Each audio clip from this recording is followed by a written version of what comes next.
Congress, your mandate from voters. Make the 2017 Trump tax cuts permanent. If you fail, average families will pay tax increases of $3,200 or more. Millions will face the dreaded alternative minimum tax and unfair death taxes, destroying small businesses and family farms. 6 million U.S. jobs and $1 trillion in GDP will disappear.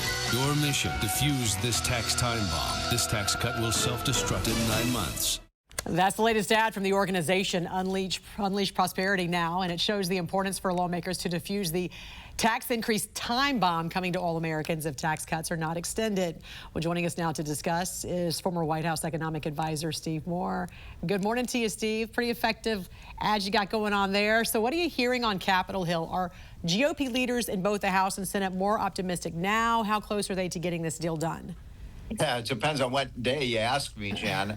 It's taking too long to do. You know, this was something Trump wanted to get done in his first 100 days. It looks like we're going to be having this debate into the summer.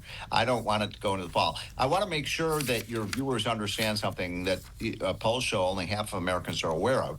If this does not get done, Jan, this was the purpose of that ad, the average family is going to pay $3,000 a year or more in taxes next year because those Trump tax cuts will expire. And we're not talking about tax cuts for rich people. We're talking about small businesses and American families that would really get hit. So there's an imperative to get it done. And my point would be, when I talk to Republicans in Congress, get this done quickly so that Americans, businesses, and families know what their tax bill is going to be next year. Yeah, it's a big deal on Capitol Hill. Also today, Trump calls Liberation Day in America with these reciprocal tariffs, charging other countries what they charge us. All right, tell us what we can expect. Well, I'm waiting to hear myself. I don't think any of us know the final details. I think it'll be this afternoon that those will all be announced. What I'm hearing is that there will be some across-the-board tariffs of anywhere between 10 or 20%. And then there will be some special tariffs on autos and steel and other items. This is going to be very controversial. Trump believes that he can use these tariffs as a bargaining tool to get other countries to reduce their tariffs. Trump is right, by the way, Jan, that the United States does have the lowest tariffs, and he is also right that it is not a level playing field, and he wants to force these other countries to reduce their tariffs. If he can succeed in that, I think it would be a huge victory. When you think about the reciprocity he's trying to create here, though, you know he did this in his first term. He raised tariffs then, right? Because then Biden kept the tariffs on China, actually increased the tariffs on China as well as some regulations.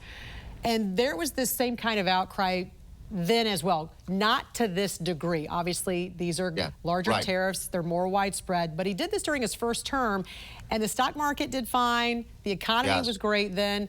Do you look at that as a possible blueprint of what we could possibly see now?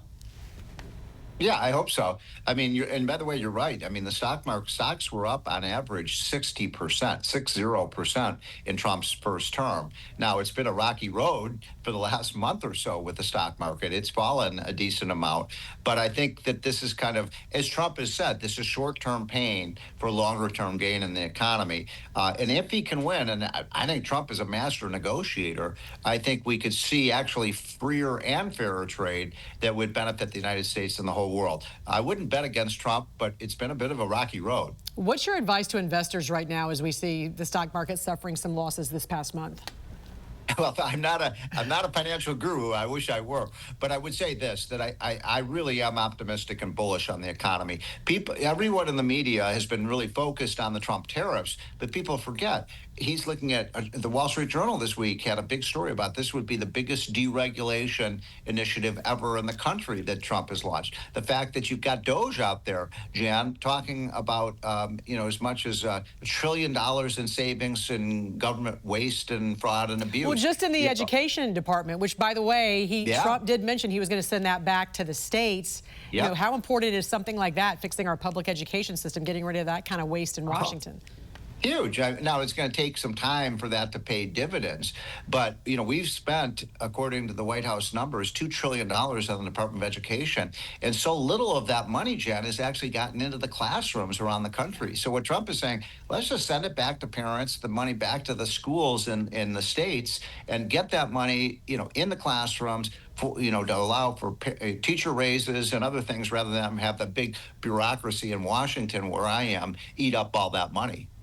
And by the way, Secretary of Education Linda McMahon's going to join me here tomorrow. I love her. Here on the National News Desk to discuss. All right. She's fantastic. All right, Steve. Always great to see you, sir. Former White House Economic Advisor Steve Moore. Thanks for joining us here. Have a great week. You too. Thank you.